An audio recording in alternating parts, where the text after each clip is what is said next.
کب صدیق بن جائے، صداقت ہو تو ایسی ہو، مزار و غار کے ساتھی، رفاقت ہو تو ایسی ہو۔ میرے سرکار کا الحمد لله نحمده ونستعينه ونستغفره ونؤمن به ونتوكل عليه ونعوذ بالله من شرور أنفسنا ومن سيئات أعمالنا، من يهدي الله فلا مضل له ومن يضلل فلا هادي له، ونشهد أن لا إله إلا الله وحده لا شريك له، ونشهد أن سيدنا مولانا محمدا عبده ورسوله الذي أرسل بالحق بشيرا ونذيرا وداعيا إلى الله بإذنه وسراجا منيرا، أما بعد فأعوذ بالله من الشيطان الرجيم، بسم الله الرحمن الرحيم. نحن قسمنا بينهم معيشتهم في الحياة الدنيا، وقال الله تعالى في موضع آخر ولو بسط الله الرزق لعباده لبغوا في الأرض. وعن عبد الله بن مسعود رضي الله تعالى عنه أن رسول الله صلى الله عليه وسلم قال: فإن طلب كسب الحلال فريضة بعد الفريضة، أو كما قال عليه الصلاة والسلام: كذا في كنز العمال. صدق الله العظيم وصدق رسوله النبي الكريم، ونحن على ذلك لمن الشاهدين والشاكرين، والحمد لله رب العالمين. تذکرہ چل رہا تھا رزق حلال کے اہتمام کا اور حرام رزق اور حرام کمائی سے بچنے کا۔ بتایا گیا پچھلے جمعہ کے رزق حرام کھانے کے نقصان کہ دل سے ایمان کا نور کم ہو جاتا ہے، نیکی کرنے کے جذبات سرد پڑ جاتے ہیں، ٹھنڈا پڑ جاتا ہے، بزدلی پیدا ہو جاتی ہے، جسمانی اور روحانی کمزوری پیدا ہوتی ہے، اور نیک عمل کی طبیعت نہیں چاہتی ہے۔ اس کے نقصانات بیان کیے گئے تھے۔ اس جمعہ میں کوشش کی جائے گی کہ رزق حلال سے کیا فائدہ ہوتا ہے، اور نیز رزق حلال کمانے کا آدمی کو اہتمام کتنا کرنا چاہیے، ان سب باتوں کو انشاءاللہ بیان کیا جائے گا۔ توجہ کے ساتھ سننے کی کوشش کریں۔ حدیث پاک جو میں نے آپ کے سامنے پیش کی، اللہ کے نبی فرماتے ہیں: طلب کسب الحلال فریضۃ بعد الفریضہ، کہ رزق حلال کمانا یہ فرائض کے بعد فرضوں میں سے ایک فرض ہے۔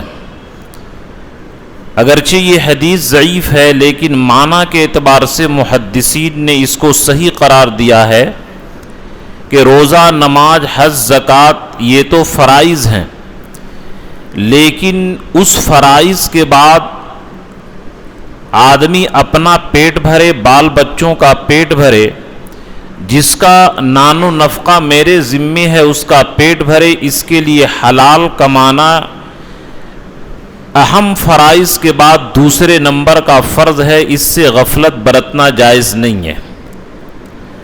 اس سے پتہ یہ چلا کہ رزق حلال کا کمانا یہ فرض ہے، ہاتھ پر ہاتھ دھر لینا اور رہبانیت اختیار کر لینا یہ اسلام کے اصول کے خلاف ہے۔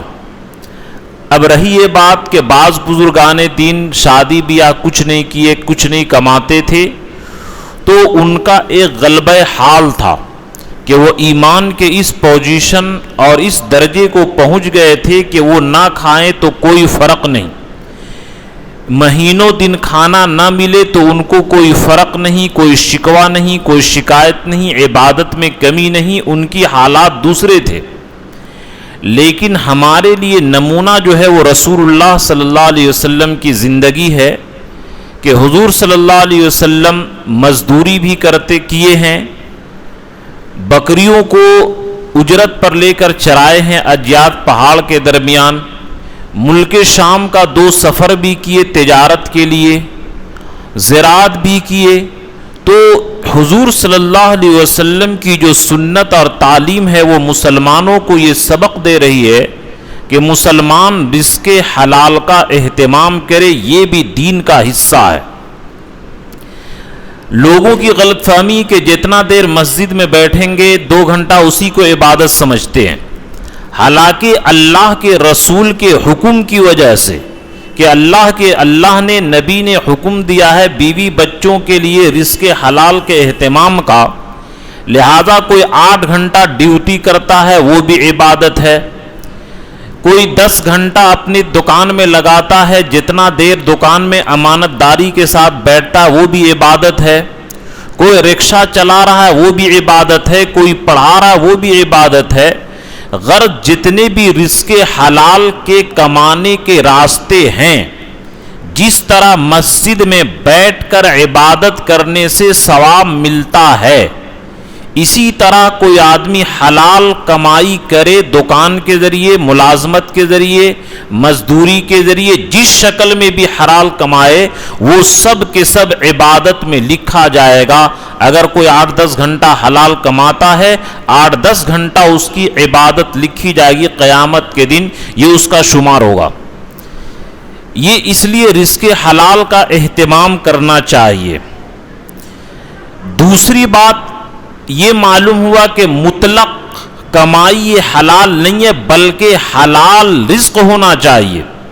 بعض لوگ ڈکیتی کرتے ہیں، سود لیتے ہیں اور انشورنس کا کام کرتے ہیں، بولتے ہیں کہ ہم تو محنت کر رہے ہیں، تو محنت تو چور لوگ بھی بہت کرتے ہیں، جان کو جھوکھا میں ڈال دیتے ہیں۔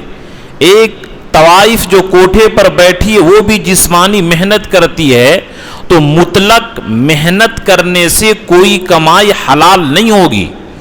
حلال ہونے کے لیے شرط یہ ہے کہ وہ شریعت نے جس کی اجازت دی ہو، تجارت ہو، ملازمت ہو، اور جن چیزوں کو شریعت نے حرام قرار دیا، جوا، شراب، لاٹری، انشورنس، جتنی بھی شکلیں حرام کی، وہ محنت کرنے سے حلال نہیں ہو سکتی ہے۔ تیسری بات اس حدیث سے یہ سمجھ میں آ جاتی ہے بعد الفریضہ کہ روزہ، نماز، حج، زکوٰۃ یہ 1 نمبر کی عبادت ہے اور رزق کمانا یہ دوسرے نمبر پر ہے۔ اب بعض لوگ اس حدیث کا سہارا لے کر کے نماز چھوڑ کر کے کماتے ہیں اور بولتے ہیں کہ یہ رزق حلال بھی تو فرض ہے۔ نبی صلی اللہ علیہ وسلم نے اس کی کاٹ کر دی، بعد الفریضہ نماز چھوڑ کر کے یا اسی طرح روزہ چھوڑ کر کے کمانا یہ حلال نہیں ہے، یہ شریعت کا حکم نہیں ہے۔ چنانچہ مفتی تقی عثمانی صاحب اپنا واقعہ بیان کرتے ہیں کہ ایک ڈاکٹر صاحب علاج کرتے تھے اور 4 وقت کی اکٹھا آ کر کے عشاء کے وقت نماز پڑھتے تھے۔ ان کی بیوی بولی کہ آپ ایسا کیوں کرتے ہیں، نماز پڑھا کیجئے وقت پر۔ تو وہ بولے کہ خدمت خلق کرتا ہوں، لوگوں کو فائدہ پہنچاتا ہوں، رزق کماتا ہوں۔ تو مفتی شفیع صاحب سے ان کے تعلق تھی، انہوں نے پھر مسئلہ ان سے رکھا، تو پھر ڈاکٹر صاحب کو سمجھائے کہ بعد الفریضہ کا لفظ ہے کہ جب نماز کا وقت آئے تو پھر آپ جو ہیں وہ نماز پڑھیے، وہاں پر رزق کمانا چھوڑ دیجئے۔ تو اس حدیث سے یہ پتا چلا کہ رزق حلال کا اہتمام کرنا چاہیے۔ رزق حلال کے اہتمام سے جو نورانیت پیدا ہوتی ہے، جو انوارات اور برکات پیدا ہوتی ہیں، وہ پہلے زمانے کے بزرگان دین اس کو بہت دیکھا کرتے تھے۔ چنانچہ واقعہ مشہور ہے، قاری طیب صاحب رحمۃ اللہ علیہ بھی اس واقعہ کو بیان کیے، خطبات حکیم الاسلام کے اندر موجود ہے کہ حضرت امام احمد بن حنبل رحمۃ اللہ علیہ، جن کے مکہ مکرمہ مدینہ میں تقلید کی جاتی ہے، عام طور پر وہاں پر حنبلی لوگ ہیں، یہ شاگرد تھے حضرت امام شافعی رحمۃ اللہ علیہ کی، جن کے اکثر مقلدین مصر کے اندر ہیں۔ حضرت امام شافعی رحمۃ اللہ علیہ خط لکھے حضرت امام احمد بن حنبل کو کہ آپ بہت دن ہو گیا ملاقات نہیں ہوئی، آئیے تشریف لائیے، ملاقات کو جی چاہ رہا ہے۔ چنانچہ حضرت امام احمد بن حنبل خط لکھے کہ ہاں میں فلاں تاریخ فلاں دن آ رہا ہوں۔ چنانچہ قاضی تھے، مصر کے بادشاہ سمیت حضرت امام شافعی حضرت امام احمد بن حنبل رحمۃ اللہ علیہ کے استقبال میں گئے، اور پورے افسران، پورے جو سیکورٹی ہوتی عزت و آبرو کے ساتھ پورے خیر مقدم کیا گیا، اور حضرت امام شافعی کے گھر میں قیام کیا گیا، اور بیٹیوں کو فرمائے کہ دیکھو بہت بڑے عالم ہیں، اگرچہ میرے شاگرد ہیں لیکن وقت کے امام ہیں، کھانا پکانا اچھی طریقے سے ان کا اہتمام کرو۔ چنانچہ کھانا جب پکایا گیا اور کھانے کا نمبر آیا تو حضرت امام احمد بن حنبل رحمۃ اللہ علیہ معمول کے خلاف، کہ پہلے زمانے میں بزرگ لوگ بھی کم کھایا کرتے تھے، حضرت امام احمد بن حنبل رحمۃ اللہ علیہ جب کھانے کے لیے بیٹھے تو عام آدمی کے معمول کے مطابق 5-6 آدمی کا کھانا اکیلے کھا گئے۔ اب لڑکیوں نے اعتراض کیا کہ ابا جان آپ تو کہتے تھے کہ امام احمد بن حنبل بڑے بزرگ ہیں، امام ہیں، اور 5-6 آدمی کا کھانا اکیلے کھا گئے، یہ کیسے بزرگ ہیں؟ انہوں نے کہا بیٹی یہ مہمان ہیں، میں تو کچھ بول نہیں سکتا، جتنی طبیعت ہے کھائیں گے، اس لیے کھانے پر اعتراض مت کرو۔ پھر بیٹیوں نے کہا کہ چلیے ان کے لیے بستر کا انتظام کیجئے، مسواک رکھ دیے، پانی رکھ دیے استنجا وضو کے لیے۔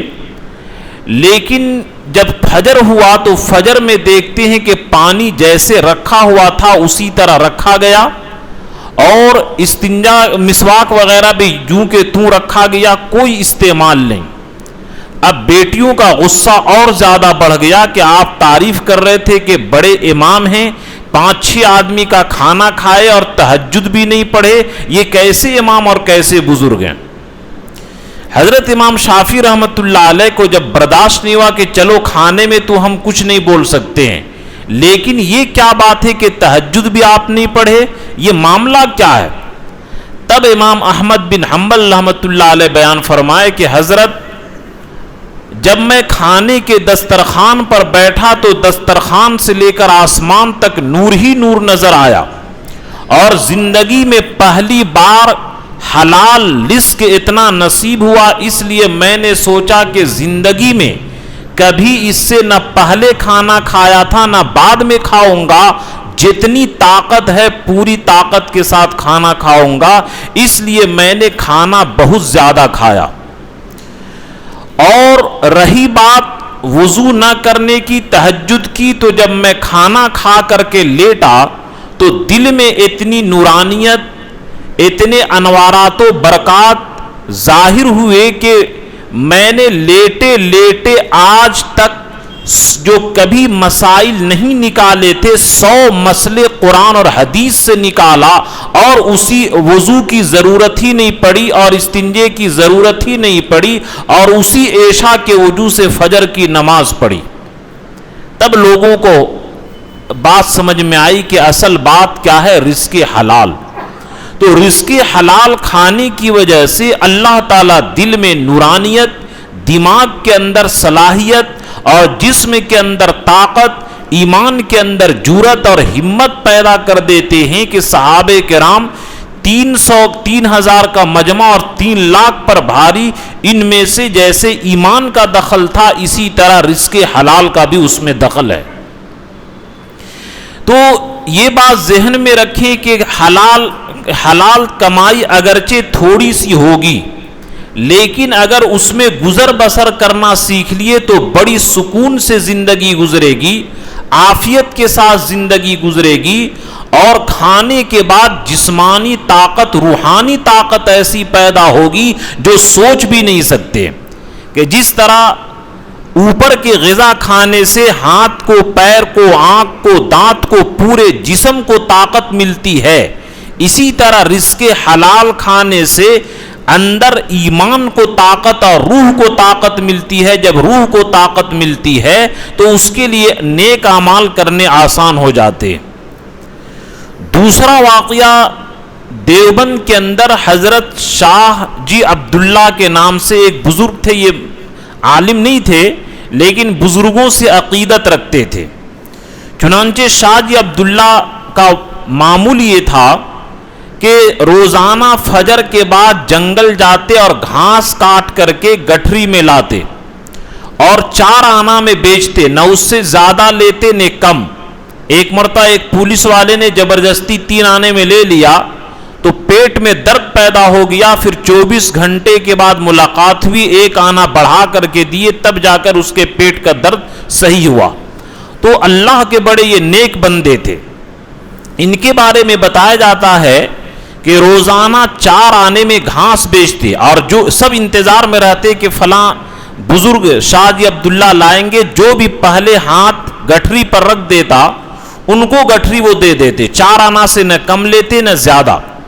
اس میں انتظام یہ کرتے، 1 آنا اپنے اوپر خرچ کرتے، 1 آنا بیٹی کو دے دیتے، 1 آنا غریبوں میں صدقہ کرتے، اور 1 آنا اس زمانے کے جو بڑے بڑے علماء اور بزرگان دین تھے، حضرت نانوتوی، حضرت گنگوہی، حضرت مولانا شاہ رفیع الدین صاحب رحمۃ اللہ علیہ، حضرت مولانا یعقوب صاحب رحمۃ اللہ علیہ، ان 5-6 بزرگوں کی دعوت کرتے، ان کے دعوت کے لیے پیسہ جمع کرتے۔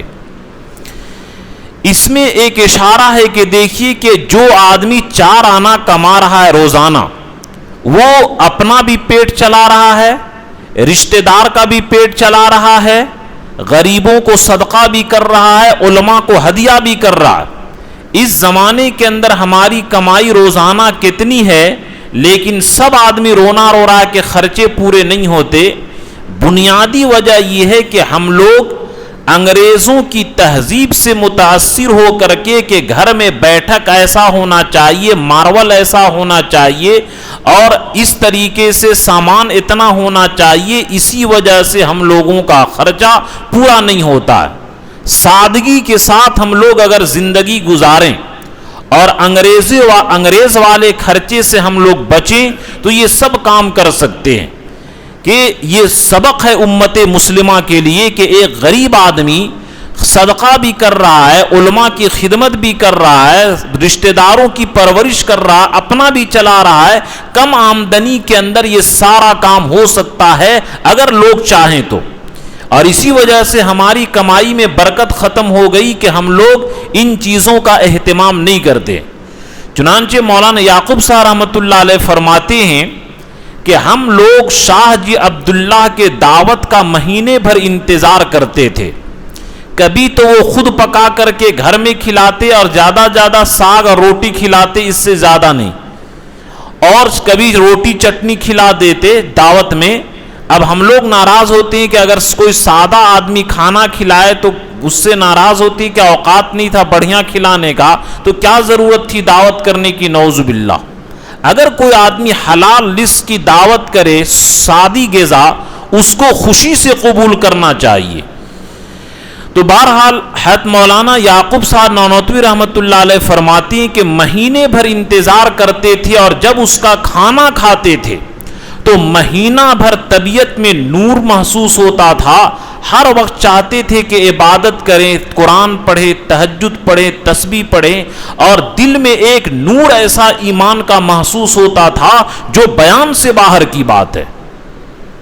کبھی وہ پیسہ انہی علماء کرام کو دے دیتے کہ آپ ہی لوگ اپنے سے پکا لیجئے۔ چنانچہ مولانا یعقوب صاحب رحمۃ اللہ علیہ کھانا بھی بہترین پکانے جانتے تھے۔ وہ فرماتی کہ میں غسل کرتا، نیا کپڑا پہنتا، سامان لاتا اور 2 رکعت نماز پڑھ کر کے کھانا پکاتا، پھر ہم سارے ساتھی کھاتے، اور سارے ساتھی کے دل کے اندر ایمانی نور 1 مہینے کے لیے بیٹری جو چارج ہوتا ہے وہ اس طریقے سے چارج ہو جاتا تھا، اور ہم لوگوں کی عبادت کی کیفیت، لذت بڑھ جاتی تھی۔ تو کہنے کا حاصل کلام یہ ہے کہ ہم خود کہنے والے، سننے والے سادہ غذا کیوں نہ کھائے، لیکن حلال کا اہتمام کریں گے تو اس سے عبادت میں جی بھی لگے گا، جسمانی طاقت بھی پیدا ہوگی، روحانی طاقت بھی پیدا ہوگی، اور سارا کام آسانی کے ساتھ ہو جائے گا۔ اور یہی نہیں کہ آدمی صرف جوا، شراب اور چوری ڈکیتی یہی صرف حرام کام ہے، بلکہ جتنے بھی ہے، بجلی چوری کے بعد لوگ دیندار ہیں اور ہیٹر کا لائن دوسرے طرف کر کے تاکہ بل نہ آئے، یہ بھی حرام ہے۔ کہ اگر مہینے میں 3000 کے بجلی چوری کیے یہ بھی 3000 حرام کمائی ہوئی. یا ڈیوٹی ہماری مثال کے طور پر 8 گھنٹے کی ہے، 7 گھنٹے کریں یا 6 گھنٹے کی ہے 5 گھنٹہ کریں اور 1 گھنٹہ ڈنڈی ماریں تو مہینے بھر کی 8واں حصہ کی کمائی یہ حرام ہو گئی. اسی طرح فون بجلی چوری یا اسی طریقے سے ہم لوگ لیگیج جو لے جاتے ہیں اور وہ بغیر کسی اسباب تولائے بغیر اس کے بل کٹائے بغیر لے جاتے ہیں یہ بھی حرام ہے. تھانوی رحمت اللہ علیہ اس کے اوپر بڑا زور دیا کرتے تھے.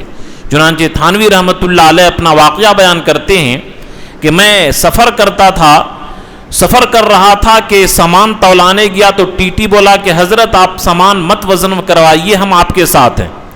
انہوں نے کہا کہ مجھے وہاں تک جانا ہے. انہوں نے کہا کہ میں فلاں گارڈ کو بول دوں گا وہ آپ کو منزل تک پہنچا دے گا.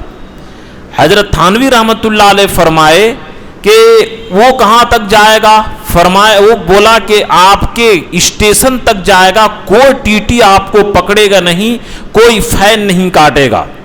تو حضرت تھانوی رحمت اللہ علیہ فرمائے کہ مجھے اس سے بھی آگے کی سفر ہے قبر اور حشر، کہ اللہ کے پاس میں جاؤں گا تو وہاں تم میں سے کون ٹی ٹی جا کر کے اللہ سے بچائے گا. وہ ٹی ٹی بالکل ششدر رہ گیا کہ واہ ایسے بھی مسلمان ہوتے ہیں کہ میں ان کو لفٹ دے رہا ہوں اور یہ قبول نہیں کر رہے ہیں. اور حضرت تھانوی نے ان کو ڈانٹا کہ یہ تمہارے باپ کی ملکیت نہیں ہے، یہ سرکاری چیز ہے، یہ تمہاری ذمہ داری ہے کہ تم سامان کو تولا کر کے اتنا بلٹی کاٹو. تم اس کے اندر اپنے باپ کی حکومت نہیں کہ جو چاہو وہ کرو. تو پھر اس دن سے اس ٹی ٹی کی بھی ہوش آ گیا. اور خود ایک واقعہ بیان کرتے ہیں کہ یہ حرام کمائی سے بچنے کا. تھانوی رحمت اللہ علیہ ایک خلیفہ تھے.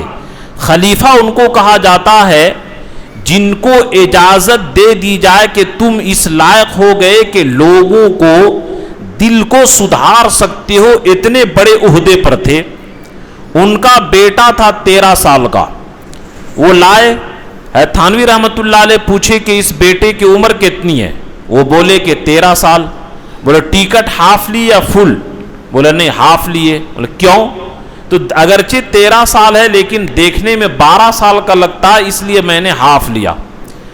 تھانوی رحمت اللہ علیہ استغفر اللہ پڑھے اور فرمائے کہ مجھ سے غلطی ہو گئی کہ میں نے تجھ جیسے نالائق کو خلافت دیا، میں تم سے خلافت واپس لیتا ہوں. جس آدمی کو حرام اور حلال میں تمیز نہیں ہے کہ آدھا پیسہ تم نے جو سرکار کا بچایا یہ حرام ہو گیا، جب اتنی موٹی بات کی تم پرہیز نہیں کر سکتے ہو تو شریعت کے اوپر کیا تم عمل کر سکتے ہو؟ چنانچہ تھانوی رحمت اللہ علیہ خلافت کو واپس لے لیے.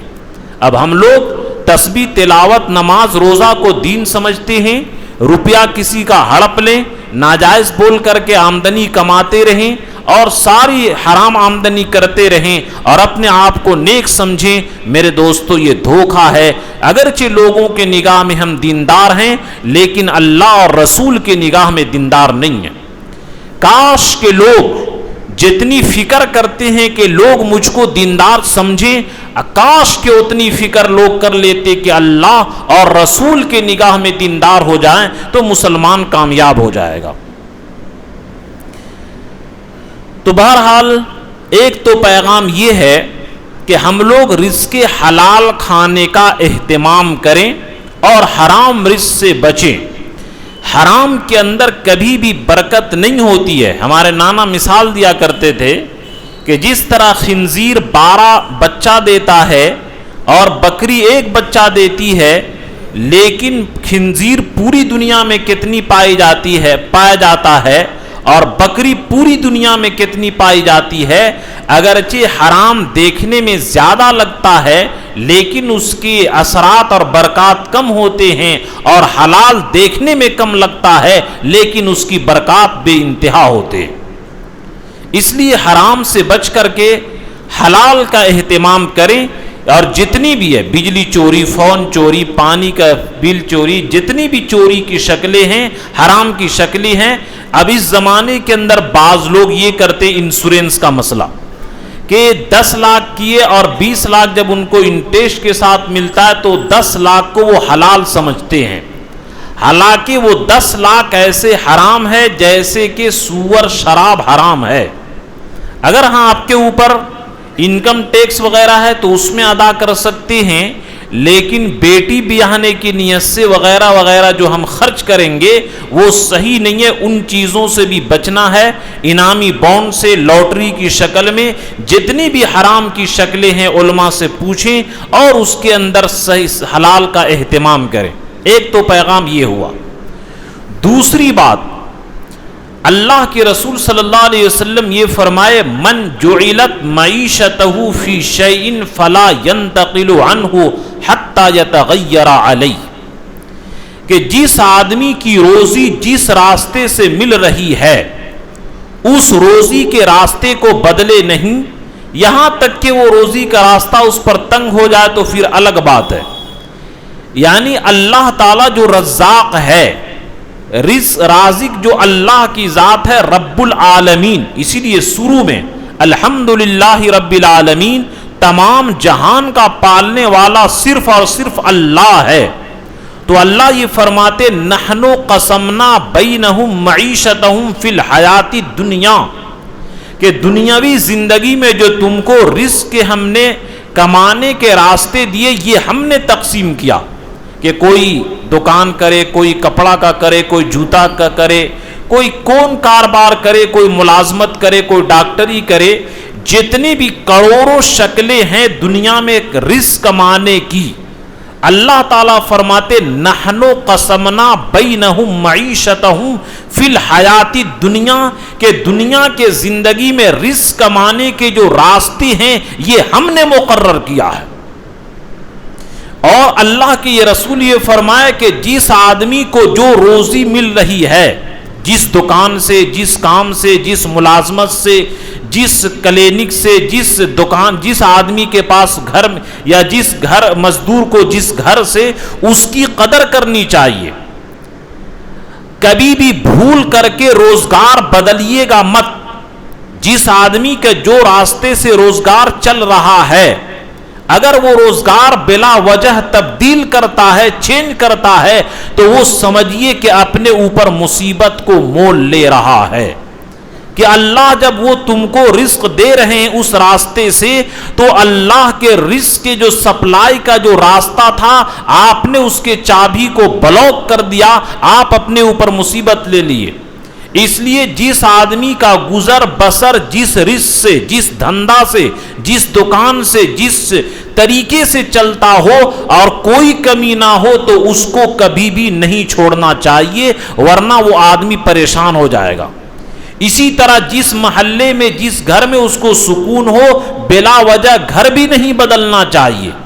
ہاں اگر کیا ہے وہاں پر دین پر چلنا مشکل ہے، پریشانی ہے، دشمنی ہے تو وہ الگ بات ہے، دین کے لیے ہجرت کرے، لیکن بلا وجہ نہ دھندا بدلیے، بلا وجہ نہ گھر بدلیے۔ اللہ تعالیٰ نے فرمایا کہ اللہ کے نبی فرمایا حتی یتغیر علیہ، ہاں اگر دھندا بند ہو گیا، چوپٹ ہو گیا، چل نہیں رہا ہے تو پھر دوسری جگہ بدلے۔ اس کے ذیل میں حضرت تھانوی یہ بھی فرمائے کہ جو آدمی جس جگہ دینی خدمت کر رہا ہو اور اس کو کوئی پریشانی نہ ہو تو وہ بھی بلا ضرورت دینی خدمت کی جگہ کو نہ بدلے، وہ بھی اللہ تعالیٰ نے اس کے لیے مقرر کیا اور فائدہ پہنچا رہے امت کو۔ اگر وہ آدمی بلا وجہ دینی خدمت کی جگہ کو بدل دیتا ہے تو شاید کہ وہ آدمی آزمائش کے اندر مبتلا ہو جائے گا۔ اس لیے بلا وجہ دھندے کو نہیں بدلنا چاہیے۔ رزق کے اللہ تعالیٰ نے جو راستے مقرر کیے، جس طرح ہر آدمی کی شکل الگ، صورت الگ، مزاج الگ، اسی طرح ہر آدمی کے رزق کے جو راستے اللہ تعالیٰ نے متعین کیے ہیں الگ الگ ہیں۔ یہ اللہ کی طرف سے تقسیم ہے، اس کو بلا وجہ بدلیے مت، ورنہ آدمی تنگی کے اندر پڑ جائے گا، چاہے دنیا کے اعتبار سے یا دین کے اعتبار سے ہو۔ چنانچہ اسی کے ذیل میں حضرت تھانوی رحمۃ اللہ علیہ فرماتی کہ حضرت عثمان غنی رضی اللہ تعالی عنہ پر بلوائیوں نے حملہ کیا اور مطالبہ کیا کہ آپ خلافت سے استعفا دے دیجئے، ہم آپ کی جان بخش دیں گے۔ لیکن حضرت عثمان غنی رضی اللہ تعالی عنہ وہاں پر شہادت کو قبول کر لیے، لیکن خلافت کو نہیں چھوڑے، اس بات کی وجہ سے کہ جس چیز کو اللہ تعالیٰ نے عنایت فرمائی ہے بلا وجہ اس کو چھوڑنا نہیں چاہیے۔ اس وجہ سے حضرت عثمان غنی رضی اللہ تعالی عنہ نہ لشکر کشی کیے اور نہ استعفا دیے، کہ وہ اللہ کی طرف سے طے تھا، اللہ کے رسول کی طرف سے یہ طے تھا، اس لیے آدمی کو یہ حضرت عثمان غنی رضی اللہ تعالی عنہ اس سے استعفا نہیں دیے۔ بہرحال خلاصے کلام یہ باتیں سامنے آئی کہ آدمی کو حلال کھانے کا اہتمام، حلال کمانے کا اہتمام کرنا چاہیے، حلال روزگار، صرف محنت کرنے سے حرام کام حلال نہیں ہوگا، ورنہ پھر دنیا میں کوئی بھی کمائی حرام نہیں ہوتی۔ اور یہ چوری کرنے والا سب سے زیادہ محنت کرتا ہے، بینک لوٹنے والا سب سے زیادہ محنت کرتا ہے کہ جان کو بازی لگا کر کے جان پر کھیل کر کے بینک لوٹتا ہے، تو پھر آدمی کے ساری کمائی حلال ہونی چاہیے؟ نہیں، حلال طریقے سے محنت کیجئے اور روزہ نماز کو مقدم کیجئے۔ چنانچہ واقعہ مشہور ہے کہ ہم لوگ اگر کمانے کی وجہ سے روزہ نماز کو مؤخر کر دیتے ہیں، اس کے اندر ڈنڈی مارتے ہیں، تو وہ برکت نہیں رہے گی۔ چنانچہ حضرت عبداللہ ابن مبارک رحمۃ اللہ علیہ جو بڑے اونچے درجے کے محدث اور بزرگ ہیں، حضرت عبداللہ ابن مبارک رحمۃ اللہ علیہ جب انتقال کیے تو کسی بزرگ اور شاگرد نے خواب میں دیکھا، فرمایا کہ حضرت کیا ہوا؟ فرمایا کہ ہاں میری بخشش تو ہو گئی، لیکن میرے گھر کے سامنے ایک لوہار ہے، اس لوہار کے مقام اور مرتبہ کو دیکھ کر کے مجھے رشک آتا ہے، مجھے اس پر رشک آتا، کاش کہ میرا بھی مقام ایسا ہو جاتا۔ چنانچہ وہ شاگرد گئے اور لوہار کا پتہ کیے کہ لوہار کیا کام کرتا ہے۔ لوہار کو دیکھے کہ دن بھر مزدوری کرتا، اس کی بیوی سے جا کر کے پوچھے تو لوہار کی بیوی بتلائے کہ یہ ان کا معمول یہ تھا کہ جب عبداللہ ابن مبارک تہجد کی نماز سکون سے پڑھتے تو یہ لوہار دیکھ کر کے رشک کرتا اور کہتا کہ کاش جس طرح عبداللہ ابن مبارک کو فراوانی ہے اور آسانی ہے، اگر مجھے بھی آسانی ہوتی تو میں بھی اسی طرح تہجد پڑھتا۔ دوسرا یہ کہ یہ میرا شوہر روزانہ لوہا کوٹتے، لیکن جب اذان آتی اللہ اکبر کی تو ہتھوڑا جو مارنا تھا اللہ اکبر ادھر کہہ کے، تو اللہ اکبر کی جب آواز آتی تو ہتھوڑا ادھر نہیں مارتے بلکہ ہتھوڑا ادھر پیچھے پھینک دیتے اور نماز کے لیے دوڑ چلتے۔ اس عمل کی وجہ سے چنانچہ اس سے پتہ یہ چلا کہ ہم لوگ رزق کمائیں، دکانداری کریں، محنت مزدوری کریں، لیکن جب اللہ کا حکم آئے تو کام کو چھوڑ کر کے بعد الفریضہ کے پہلے اللہ کا فرض ادا کرو پھر رزق کماؤ۔ تو اسی لیے اگر کیا جو آدمی نماز کا اہتمام کے ساتھ کمائے گا تو اللہ تعالیٰ اس کے رزق میں برکت دے گا۔ یہ غلط فہمی ہے کہ روزہ نماز، بعض اکثر رکشہ والے عید کے چلتے روزہ نہیں رکھتے کہ عید میں بچوں کا کپڑا بنائیں گے، کمائیں گے، یہ اسلام کے خلاف نقطہ نظر ہے، حدیث کے خلاف، اللہ اور رسول کے تعلیم کے خلاف ذہنیت ہے۔ بعد الفریضہ کہ روزہ نماز کو مقدم رکھو، اس کے بعد رزق حلال کماؤ، یہ اللہ کے نبی نے حکم دیا ہے۔ یہ نہیں کہ روزہ نماز چھوڑ کر کے تم جانور کی طرح صرف کھاؤ پیو، یہ حکم نہیں ہے۔ تو اگر اس طریقے سے آدمی روزہ نماز کو مقدم کرے تو اس کے رزق میں برکت بھی ہوگی۔ تو یہ چند باتیں کہ رزق حلال کا اہتمام کریں، حرام سے بچیں اور روزہ نماز کو مقدم کریں، اور یہ آدمی اپنے کمائی کے اندر رشتہ داروں کا، علماء کا، غریبوں کا بھی فکر کرے، اس طریقے سے صدقات کا اہتمام کرے تو اللہ تعالیٰ اس کی کمائی میں بھی برکت دیں گے۔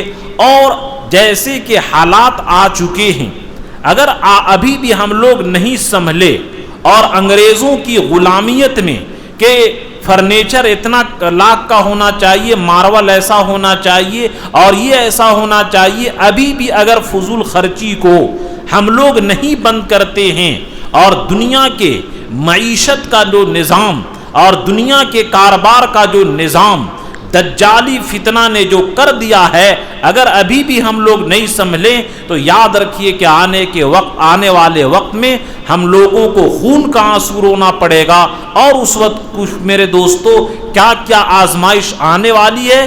اس لیے سادگی کی زندگی گزارنے کی ہم لوگ پریکٹس کریں اور اس کے حلال کی پریکٹس کریں۔ اللہ تعالی ہم تمام مسلمانوں کو ان باتوں پر کہنے اور سننے سے زیادہ عمل کی توفیق عطا فرمائے، آمین۔ وآخر دعوانا الحمدللہ رب العالمین۔